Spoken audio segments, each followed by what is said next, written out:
Dr. Sarah Chin had always prided herself on being prepared for the worst-case scenarios, but nothing in her 15 years of epidemiological research had prepared her for the urgent call that shattered her peaceful Tuesday morning.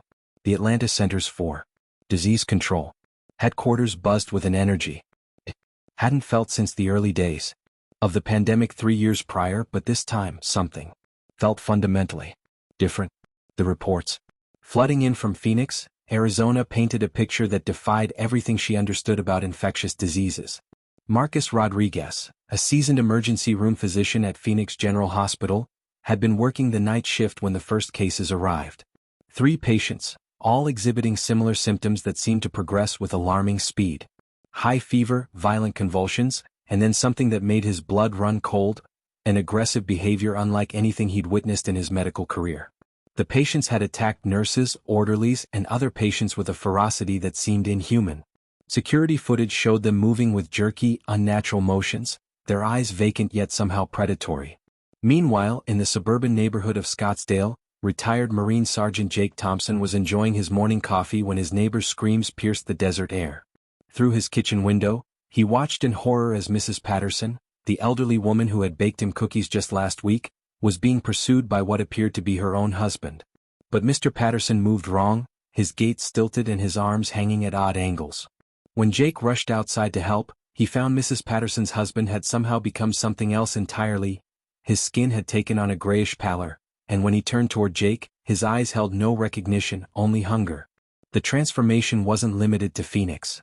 Reports began trickling in from emergency rooms across the Southwest. In Tucson, a college student named Emma Williams was barricaded in her dormitory room, frantically texting her friends about the chaos erupting on campus. Students were attacking each other in the cafeteria, professors were found wandering the halls with that same vacant stare, and the campus security seemed overwhelmed by the sheer number of incidents. Emma's roommate had gone to the library hours ago and hadn't returned, despite Emma's increasingly desperate calls and messages.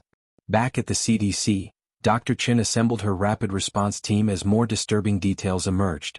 The affected individuals showed signs of severe neurological damage, but they remained mobile and seemed driven by an insatiable urge to bite and attack others.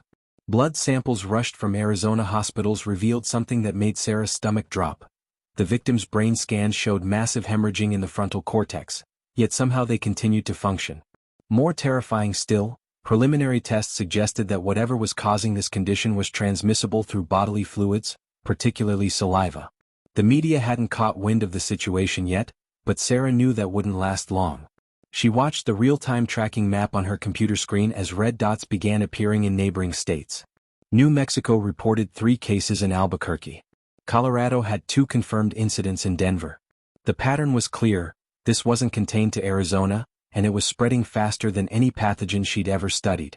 In Phoenix, Jake Thompson made the decision that would define his role in the coming crisis. After helping Mrs. Patterson to safety and securing his own home, he began reaching out to his military contacts. His training told him that whatever was happening, it was going to get worse before it got better. He started gathering supplies, checking his weapons, and most importantly, trying to contact other veterans in the area. If the authorities couldn't handle this situation, someone would need to step up. Dr. Rodriguez, still at the hospital, was beginning to understand the horrifying reality of their situation. The patients they'd sedated earlier were showing signs of recovery, but not in the way anyone hoped. They were becoming more aggressive, more coordinated, and somehow seemed to be communicating with each other through guttural sounds and body language. When one of the infected patients broke free from their restraints and bit a security guard, Rodriguez watched in real time as the infection spread. The guard's transformation took less than 2 hours. As the sun set over the Arizona desert, the 3 main characters found themselves at the center of what would soon become humanity's greatest challenge. Dr. Chin worked frantically to understand the scientific nature of the outbreak, Jake prepared for the military-style conflict he sensed was coming, and Emma faced the immediate terror of survival in a world that had suddenly become unrecognizable. None of them knew that within hours, their individual struggles would become part of a larger battle that would determine the future of human civilization. The zombie apocalypse had begun not with dramatic fanfare, but with the quiet desperation of people trying to understand something that defied all logic and reason.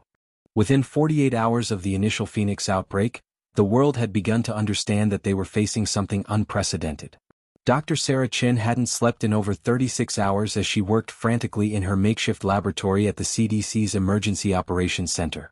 The blood samples and tissue specimens arriving from affected areas painted a picture that defied everything she thought she knew about viral transmission.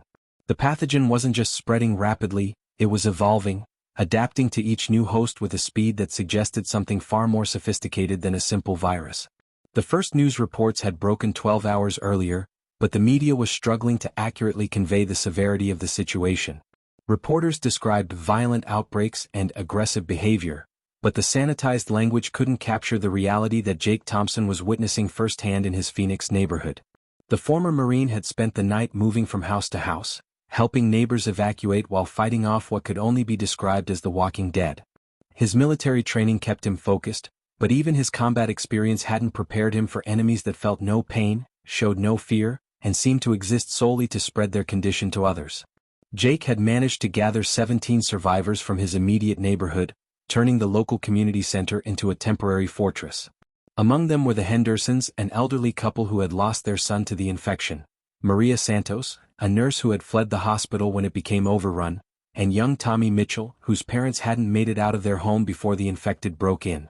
The group looked to Jake for leadership, and he found himself making decisions that would have been unthinkable just days before. Decisions about who they could save and who they couldn't, about when to fight and when to run. 200 miles away in Tucson, Emma Williams had discovered that her college campus had become a nightmare landscape. The infection had spread through the dormitories like wildfire, and the university's emergency protocols had proven woefully inadequate. Emma had managed to escape her dorm building with 3 other students. David, a pre-med student whose scientific mind was struggling to process what they were witnessing. Ashley, a nursing student who had seen too much death in the past 24 hours. And Marcus, a former high school football player whose physical strength had kept them alive during their desperate flight across campus. The 4 students had taken refuge in the university's library, barricading themselves in the upper floors while the infected wandered the main level below. From their vantage point, Emma watched in horror as the creatures moved with an eerie coordination. They weren't just randomly attacking. They were hunting, communicating through guttural sounds and body language that suggested a collective intelligence that made them far more dangerous than individual mindless zombies. Dr. Chen's analysis of the spreading infection revealed patterns that made her blood run cold. The pathogen wasn't just transmitted through bites, it was airborne in enclosed spaces, waterborne in contaminated sources, and showed signs of environmental persistence that meant entire areas could remain dangerous for extended periods. More disturbing still, her preliminary genetic analysis suggested that the infected weren't truly dead. Their brain activity showed patterns unlike anything in medical literature, as if the pathogen was rewiring their neural pathways for a specific purpose. The government's response was swift but inadequate. Military units were deployed to establish quarantine zones around affected areas, but the infection was spreading faster than containment efforts could keep up. Emergency broadcasts urged citizens to remain in their homes, but for those already in affected areas, home was no longer safe. Evacuation centers were being established in major cities, but reports were already coming in of incidents at these supposedly secure locations. By the second night, Jake's group at the community center faced their first coordinated attack. The infected had gathered in larger numbers and seemed to be testing the group's defenses systematically. They probed for weaknesses, retreated when met with resistance, and returned with different tactics. It was during this attack that Jake made a chilling observation. The infected were learning from each encounter, adapting their approach based on the survivors' responses. Emma's group in the library made a similar discovery when they attempted to escape the building. The infected on the ground floor had positioned themselves strategically, blocking obvious exit routes while leaving others apparently clear. It was David who realized they were being herded toward a specific area where larger groups of infected waited. The creatures weren't just hunting randomly, they were setting traps. As the second day ended and the third began, Dr. Chin received reports that would change everything. The infected in Phoenix had begun to exhibit behaviors that suggested not just coordination, but actual communication. They were forming groups, establishing territories, and most terrifying of all, they appeared to be organizing themselves into a hierarchy. The zombie apocalypse wasn't just about survival anymore. Humanity was facing an enemy that was evolving, learning, and preparing for a war that would determine the future of both species. The battle for human survival had truly begun, and the enemy was far more intelligent than anyone had imagined. The White House Situation Room had never hosted a briefing quite like this one. President Catherine Morrison sat at the head of the polished mahogany table, her usually composed demeanor cracking under the weight of reports flooding in from across the Southwest. General Patricia Hayes, chairman of the Joint Chiefs, stood before a wall of monitors displaying real-time satellite imagery of quarantine zones, troop movements, and the ever-expanding red zones where the infection had taken hold. The situation had escalated beyond anyone's worst-case scenarios, and the military response was about to reshape the American landscape in ways that would have been unthinkable just a week ago. Dr. Sarah Chin found herself in the most surreal moment of her career as she was escorted through the underground corridors of the CDC's classified research facility in Virginia. The hastily constructed laboratory was a marvel of emergency preparation, but the urgency in everyone's movements told her that even the government's most optimistic projections were failing. Colonel James Crawford, her military liaison, briefed her on the scope of the operation as they walked past rooms filled with the most advanced scientific equipment money could buy. The government had been preparing for biological warfare scenarios for decades, but no one had anticipated an enemy that could adapt and evolve in real time. The quarantine zones were massive undertakings that required the mobilization of over 200,000 National Guard troops and active military personnel. Major cities from Phoenix to Denver were being surrounded by razor wire, concrete barriers, and military checkpoints. The official story was that these were temporary measures to contain the outbreak, but the military personnel on the ground knew they were building something far more permanent. The infected zones were being written off, sealed away from the rest of civilization with the grim understanding that everyone inside was likely already lost. Jake Thompson's group had been among the first to encounter the military's new protocols when a convoy of armored vehicles rolled into their Phoenix neighborhood. Staff Sergeant Lisa Park, a combat veteran with 3 tours in Afghanistan, led the extraction team that was supposed to evacuate survivors to the newly established safe zones. What she found instead was a group of civilians who had been fighting for their lives for 3 days straight and had learned hard lessons about the true nature of their enemy. Jake's military background helped him communicate with the soldiers, but the differences between combat experience and survival reality created immediate tension. The evacuation to Camp Resilience, a hastily constructed facility in the Nevada desert, revealed the massive scale of the government's response. Thousands of refugees were being processed through checkpoints, medical screenings, and extensive decontamination procedures. The camp itself was a small city of temporary structures, surrounded by multiple layers of security that seemed designed as much to keep people in as to keep threats out. Emma Williams and her small group from the university had been among the first wave of evacuees, and she was beginning to understand that their rescue might be more complicated than they had hoped. Dr. Chen's first major breakthrough came when she realized that the government had been studying similar pathogens for years. The classified files she was given access to revealed research programs that had been investigating biological agents with properties remarkably similar to what they were now facing. The implications were staggering. Either this outbreak was a natural evolution of known research, or someone had weaponized existing government programs. Her analysis suggested that the pathogen was engineered, designed to create exactly the kind of intelligent, coordinated infected they were witnessing. The military's confidence in their containment strategy was shattered when the first quarantine zone was breached from within. The infected in Phoenix had not only learned to coordinate their attacks but had somehow organized themselves into something resembling a military structure. They had identified weaknesses in the perimeter defenses, gathered in sufficient numbers to overwhelm specific sections, and executed what could only be described as a strategic assault. The breach wasn't a chaotic mob breaking through barriers. It was a calculated military operation carried out by creatures that should have been incapable of such planning. General Hayes watched the satellite feeds with growing horror as the infected poured out of the Phoenix quarantine zone in organized columns. They moved with purpose, avoiding areas where they would face heavy resistance and instead heading toward civilian population centers where they could spread their infection more effectively. The military's response protocols were designed to fight human enemies or contain natural disasters, not to combat an intelligent biological threat that learned from every encounter. At Camp Resilience, Jake found himself in the uncomfortable position of being both a refugee and an unofficial military advisor.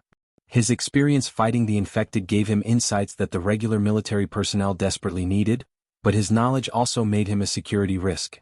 He had seen too much, understood too well how the infected operated, and his presence raised questions about how much the government actually knew about the outbreak's origins. Emma's group discovered that the camp's security wasn't just about protecting them from external threats. The extensive monitoring, restricted movement, and constant surveillance suggested that the government was preparing for the possibility that the infection could spread even within their supposedly secure facilities. The refugees weren't just survivors, they were potential test subjects in an experiment that no one fully understood. As the fourth day of the crisis dawned, it became clear that the government's response was failing not because of inadequate resources or poor planning, but because they were fighting an enemy that defied every assumption about biological threats. The infected weren't just spreading randomly, they were executing a coordinated campaign that suggested an intelligence far beyond what anyone had imagined possible. 2 weeks after the initial outbreak, Camp Resilience had transformed from a temporary refugee facility into a sprawling settlement of nearly 50,000 survivors.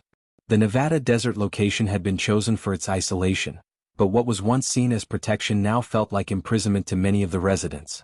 Dr. Sarah Chen walked through the camp's main thoroughfare, observing how quickly human society had adapted to their new reality.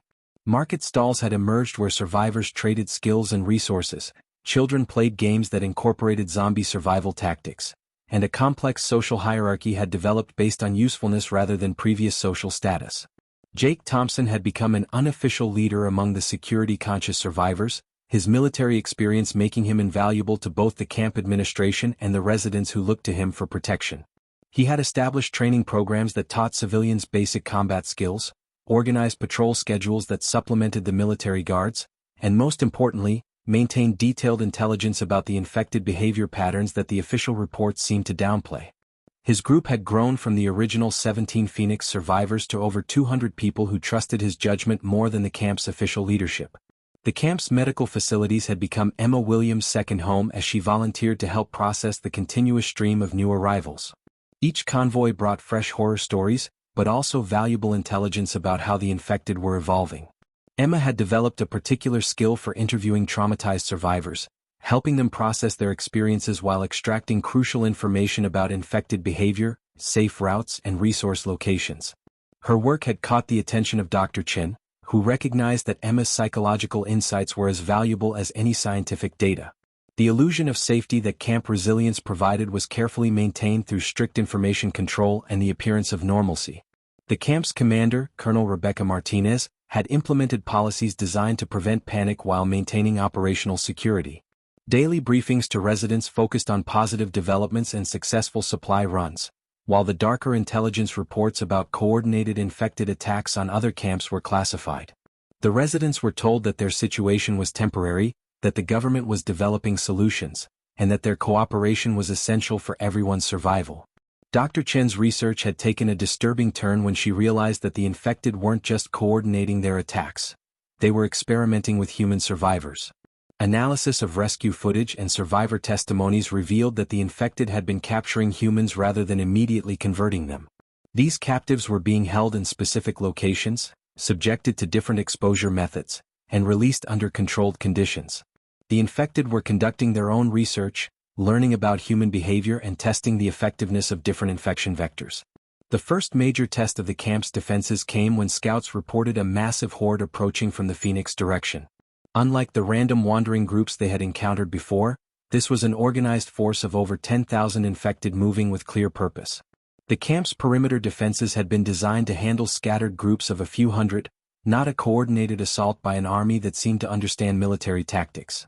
General Hayes had flown in personally to oversee the defense, bringing additional troops and heavy weapons that hadn't been deployed against the infected before. Jake's civilian defenders found themselves working alongside professional soldiers as the camp prepared for siege. The infected army had stopped just outside the range of the camp's long-range weapons, establishing what could only be described as a forward base. They were conducting reconnaissance, probing for weaknesses, and most unnervingly, they appeared to be waiting for something.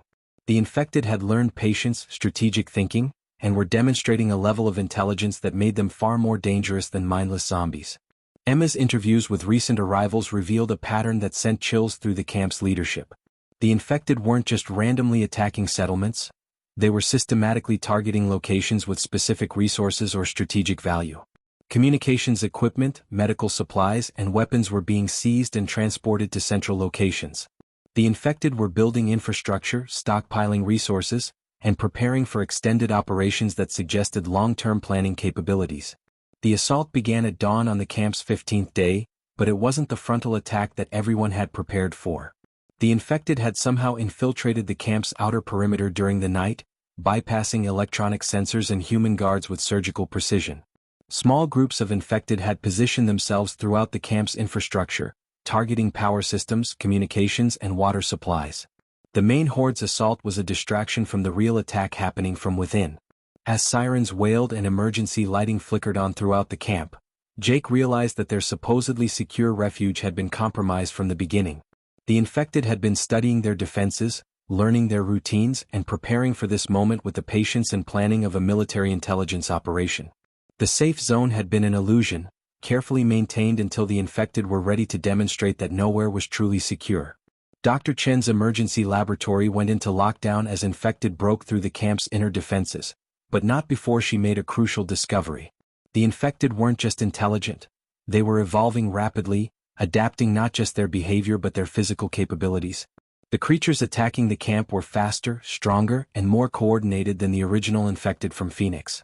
They weren't just spreading an infection, they were upgrading it, improving it with each generation. The battle for camp resilience had begun, and it would determine whether humanity's organized resistance could survive against an enemy that learned faster than they could adapt. The collapse of camp resilience had scattered survivors across the wasteland that was once the American Southwest. But for those who managed to escape the coordinated assault, salvation came from an unexpected source. Deep beneath the ruins of Las Vegas, a network of abandoned subway tunnels, maintenance corridors, and casino basements had been transformed into humanity's new frontier. Marcus Rodriguez, the emergency room physician from Phoenix, had become the de facto leader of this underground community after his medical skills proved invaluable during the chaotic evacuation from the surface.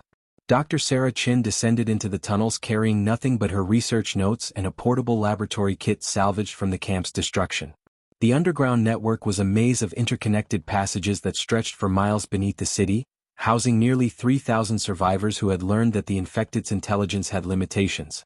The creatures seemed to have difficulty navigating complex underground environments, their coordination breaking down in the confined spaces and multiple levels that made up the tunnel system.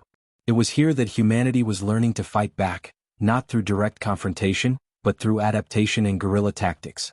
Jake Thompson had arrived at the underground network with 47 survivors from his original group, including many of the civilian defenders he had trained at Camp Resilience.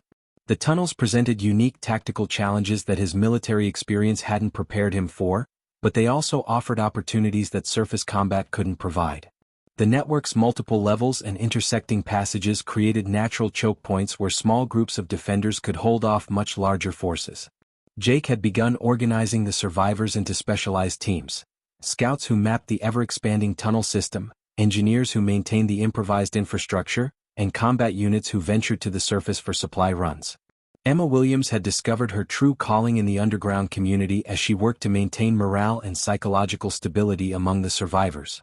The tunnels were dark, cramped, and filled with the constant fear of discovery, but Emma had developed programs that helped people cope with their new reality. She organized group discussions where survivors could share their experiences, established educational sessions where skills were taught and knowledge preserved, and most importantly, she maintained the communication networks that kept the scattered underground communities connected. The tunnel system wasn't just a single community but a network of interconnected settlements that had emerged organically as survivors found refuge beneath different cities. Las Vegas was the largest and most organized, but similar communities had developed under Phoenix, Denver, and Albuquerque.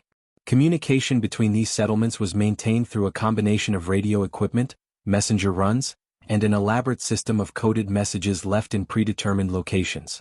The underground network had become humanity's nervous system, allowing information and resources to flow between communities while remaining hidden from the infected above.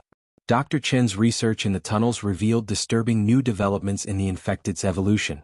Samples brought back from surface reconnaissance showed that the creatures were developing enhanced sensory capabilities, particularly improved hearing and vibration detection that made them more effective at tracking human movement. More concerning was evidence that the infected were beginning to adapt to underground environments, with some specimens showing physical modifications that suggested they were evolving specifically to hunt in confined spaces. The network's survival depended on strict security protocols that had been developed through trial and error. Movement between tunnel sections required authorization and escort by armed guards. New arrivals underwent extensive screening to ensure they hadn't been followed or compromised. Most importantly, the locations of all settlements were kept secret from all but the most trusted leaders, creating a cell structure that could survive even if individual communities were discovered and destroyed. Jake's reconnaissance teams had discovered that the surface world was being systematically claimed by the infected, who were establishing permanent settlements in major cities and creating infrastructure that suggested long-term occupation. The creatures had learned to use human technology, maintaining power grids, communication systems, and transportation networks for their own purposes. More disturbing were reports of infected who seemed to retain some human memories and capabilities, suggesting that the infection wasn't simply destroying human consciousness but was somehow preserving and redirecting it. The underground network's first major crisis came when a supply run to the surface discovered that one of the tunnel entrances had been compromised. The infected had found a way into the Phoenix settlement, but instead of launching an immediate attack, they had been observing, learning the community's routines and identifying key personnel. The breach wasn't discovered until Emma noticed that several residents were behaving strangely, asking unusual questions about tunnel layouts and security procedures. Dr. Chen's analysis of the compromised individuals revealed the infected's most terrifying adaptation yet. The creatures had developed a form of partial infection that allowed them to infiltrate human communities while retaining enough human behavior to avoid detection. These infiltrators weren't fully converted but were under the influence of some kind of biological control mechanism that made them serve the infected's interests while appearing to be normal survivors. The discovery of infiltrators within the network created a crisis of trust that threatened to tear the underground communities apart. Anyone could be compromised, any piece of information could be leaked to the enemy, and the safe haven that had protected humanity's survivors was no longer secure. As paranoia spread through the tunnels and communities began to isolate themselves from each other, the three protagonists realized that the infected had found a way to turn humanity's greatest strength, their ability to cooperate and trust, into their greatest weakness. The war for survival had moved underground, but the enemy had followed them into the darkness. 6 weeks after the initial outbreak, Dr. Sarah Chin stood in the abandoned Biotech Research Institute outside Denver, surrounded by salvaged equipment and the fragments of her life's work. The facility had been evacuated early in the crisis, but its underground laboratories remained intact, providing the perfect environment for the research that might determine humanity's fate. The building's isolation and defensible position made it an ideal location for what had become the most important scientific endeavor in human history, understanding the infected well enough to develop effective countermeasures. Jake Thompson's security team had established a perimeter around the facility that combined military tactics with hard-learned lessons about fighting the infected. The building's entrances had been reinforced with steel barriers and early warning systems that could detect the infected's approach from miles away. More importantly, Jake had developed protocols for dealing with the infected's psychological warfare tactics. Their ability to use captured humans as bait, their coordinated attacks designed to create panic, and their disturbing habit of mimicking human voices to lure survivors into traps. Emma Williams had become the facility's unofficial coordinator, managing the complex logistics of supporting Dr. Chen's research while maintaining contact with the underground network. Her role had evolved beyond psychological support to include intelligence analysis, as she worked to identify patterns in the infected's behavior that might reveal weaknesses or predict their next evolution. The facility had become a beacon of hope for the scattered survivor communities, but Emma knew that hope was fragile and needed to be carefully maintained. Dr. Chen's breakthrough came when she realized that the infected weren't just evolving randomly, they were following a specific biological program that had been embedded in the original pathogen. The creature's increasing intelligence, their ability to coordinate attacks, and their development of specialized roles within their society weren't accidents but were part of a designed progression. Someone had created this pathogen with the intention of replacing human civilization with something new, something that retained humanity's capabilities while eliminating what the creators saw as weaknesses. The research revealed that the infected operated on a collective intelligence model, with individual creatures serving as nodes in a larger network. This explained their coordinated behavior and their ability to adapt quickly to new situations. More importantly, it suggested that the network had specific vulnerabilities that could be exploited. Dr. Chen's analysis showed that the infected's communication system relied on biochemical signals that could potentially be disrupted or hijacked. Jake's team had captured several infected specimens for Dr. Chen's research, but the process had revealed disturbing truths about the enemy they were fighting. The infected weren't just mindless monsters. They retained fragments of their human memories and personalities, which the pathogen used to make them more effective predators. Former doctors among the infected showed enhanced abilities to identify human medical vulnerabilities, while former soldiers demonstrated improved tactical thinking. The pathogen was preserving and weaponizing human knowledge and experience. The facility's most important discovery came when Emma noticed patterns in the infected's behavior that suggested they were preparing for something significant. Intelligence reports from the underground network indicated that infected groups worldwide were moving toward specific geographic locations, abandoning their established territories and traveling great distances with clear purpose. The infected weren't just spreading randomly, they were consolidating their forces for what appeared to be a coordinated global operation. Dr. Chen's analysis of the infected's biological samples revealed that they were approaching a new phase in their evolution. The pathogen was preparing to undergo a transformation that would make the infected even more dangerous, possibly developing new capabilities that would allow them to overcome the remaining human defenses. The window for developing effective countermeasures was rapidly closing, and humanity's survival depended on scientific breakthroughs that seemed increasingly unlikely. The research team's work was complicated by the discovery that the infected had been conducting their own scientific experiments. Captured facilities showed evidence of systematic research into human biology, psychology, and social structures. The infected were learning how to be more effective at converting humans, how to exploit human weaknesses, and how to counter human defensive strategies. The war had become a battle of scientific advancement, with both sides racing to develop new capabilities faster than their enemies. Jake's security concerns proved justified when the facility came under attack by a new type of infected that had developed specifically to counter human defensive strategies. These creatures showed enhanced problem-solving abilities, used tools and weapons with disturbing proficiency, and demonstrated tactical thinking that rivaled human military planners. The attack wasn't just an attempt to destroy the research facility, it was a test of the infected's new capabilities and a demonstration of their continuing evolution. The battle for the research facility lasted 3 days, during which Dr. Chen made the most important discovery of her career. The infected's weakness lay in their collective intelligence system. The same network that made them so effective also created a single point of failure that could potentially be exploited. If she could develop a way to disrupt or override their communication network, it might be possible to turn the infected's greatest strength into their ultimate vulnerability. As the infected finally withdrew from the facility, leaving behind evidence of their continued evolution and adaptation, Dr. Chen realized that she had found the key to humanity's survival. The solution would require a dangerous mission into the heart of infected territory, but for the first time since the outbreak began, she believed that victory might be possible.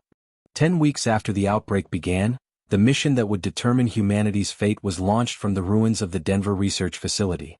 Dr. Sarah Chin carried with her a device that represented months of desperate scientific work, a biological disruptor capable of severing the collective intelligence network that bound the infected together. The target was the original outbreak site in Phoenix, where intelligence reports indicated the infected had established their primary communication hub. The mission required a team of specialists who understood that they were likely embarking on a one-way journey into the heart of enemy territory. Jake Thompson led the tactical component of the mission with a hand-picked team of 40 volunteers, each chosen for specific skills that would be essential for penetrating the infected stronghold. Among them were former Special Forces operators, explosives experts, communication specialists, and medical personnel who could support Dr. Chen's work under combat conditions. The team had trained for weeks in the abandoned suburbs around Denver, practicing coordination drills and learning to fight the infected in close quarters where their superior numbers would be most dangerous. Emma Williams had insisted on joining the mission despite not being combat trained, arguing that her psychological insights into both human and infected behavior would be crucial for the team's survival.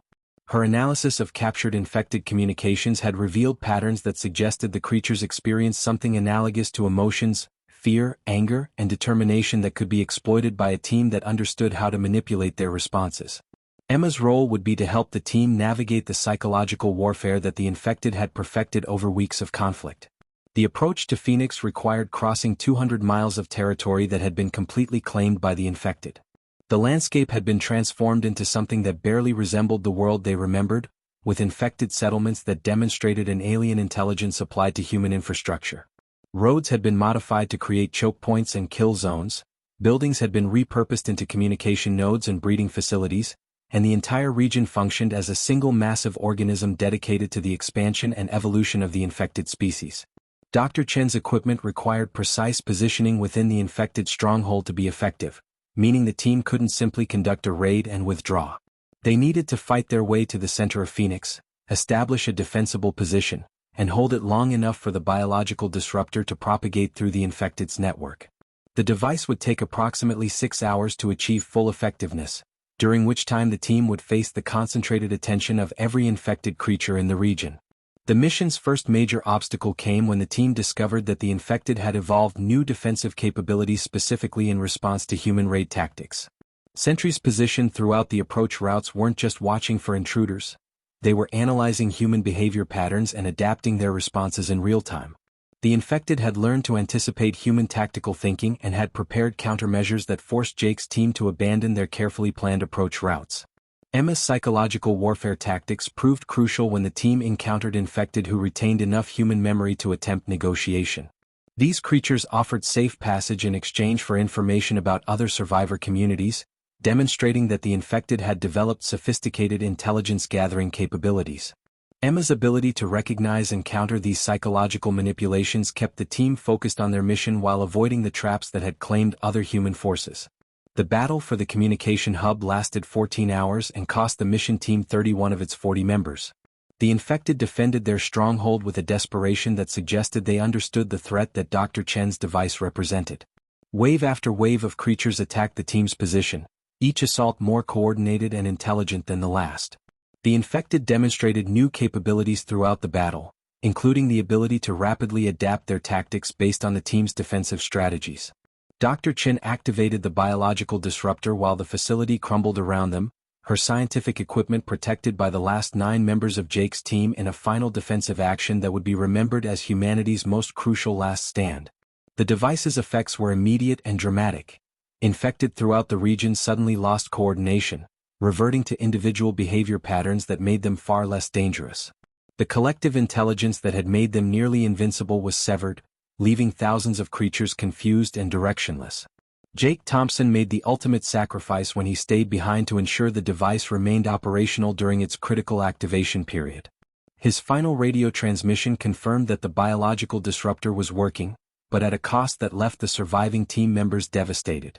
Emma Williams and Dr. Chen were among only 3 mission members who survived the extraction, carrying with them the hope that their sacrifice had not been in vain. The success of the mission came with a terrible realization. The biological disruptor was effective, but its range was limited. The device had disrupted the infected network in the immediate region, but infected populations in other parts of the world remained coordinated and dangerous. Humanity had won a crucial battle and proven that victory was possible, but the war was far from over. The path to reclaiming their world would require similar missions in every major infected stronghold, with each operation demanding the same terrible price in human lives. 6 months after the Phoenix mission, the world had begun to resemble civilization again, though it bore little resemblance to the society that had existed before the outbreak. Dr. Sarah Chin stood on the observation deck of New Denver, one of 12 major reconstruction cities that had been built on the foundations of humanity's hard-won knowledge about fighting the infected. The skyline below her represented more than just architectural achievement. It embodied humanity's determination to not merely survive, but to evolve and adapt in ways that would prevent another apocalypse. The biological disruptor technology had been refined and deployed globally through a coordinated effort that required unprecedented international cooperation. Emma Williams had become instrumental in organizing the psychological and logistical challenges of these missions, traveling between survivor communities to coordinate strategies and maintain morale during the darkest periods of the global campaign. Her work had evolved beyond individual counseling to include designing the social structures that would define humanity's rebuilt civilization. The infected threat hadn't been eliminated entirely, but it had been fundamentally changed. Isolated groups of creatures still existed in remote areas, but without their collective intelligence network, they posed no greater threat than any other dangerous wildlife. More importantly, humanity had developed early warning systems and rapid response protocols that could detect and contain any resurgence of coordinated infected behavior. The lessons learned during the apocalypse had been institutionalized into a new form of civilization that was more resilient and adaptable than what had come before. New Denver's population of 200,000 survivors represented people from across the former United States, brought together by shared trauma and common purpose. The city's design reflected hard-learned lessons about defense, sustainability, and community resilience. Buildings were constructed with multiple escape routes and defensible positions, food production was integrated throughout the urban environment, and communication networks were designed with redundancy that could survive almost any conceivable disaster. Dr. Chen's research had expanded beyond fighting the infected to understanding how humanity could prevent similar biological threats in the future. Her laboratory had become the center of a new scientific discipline that combined epidemiology, evolutionary biology, and strategic defense planning. The knowledge gained from studying the infected had led to breakthroughs in understanding human consciousness, collective intelligence, and the biological basis of cooperation that were revolutionizing multiple fields of study. Emma Williams served as New Denver's Director of Social Integration, a role that reflected humanity's recognition that psychological and social factors were as important as physical defenses in maintaining civilization. Her programs helped new arrivals adapt to their reconstructed society while preserving the diverse cultures and knowledge systems that survivors had brought from their original communities. The city had become a model for how human societies could be both unified and diverse, strong and flexible. The memorial to Jake Thompson and the other heroes of the Phoenix mission occupied the center of New Denver's main plaza, but more importantly, their sacrifice had been honored through the establishment of training programs that ensured future generations would be prepared for similar threats.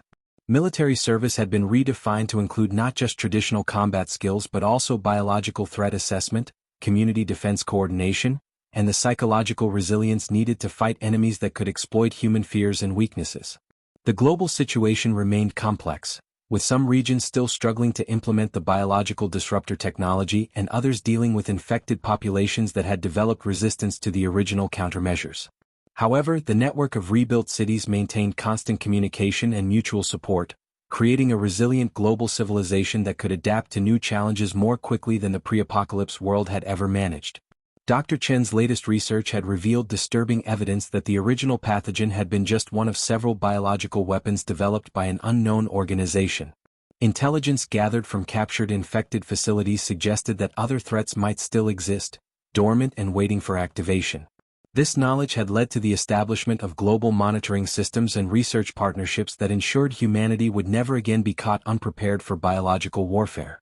Emma's work with survivor communities had uncovered remarkable stories of human adaptation and resilience that were being preserved as part of humanity's collective memory.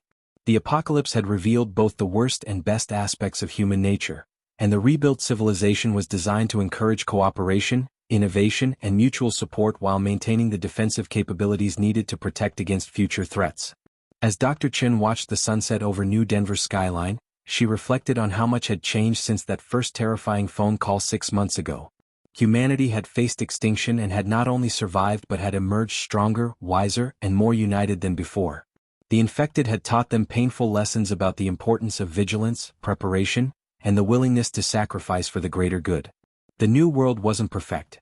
It carried scars from the apocalypse that would never fully heal, and the constant awareness of potential threats created a tension that would define human civilization for generations to come.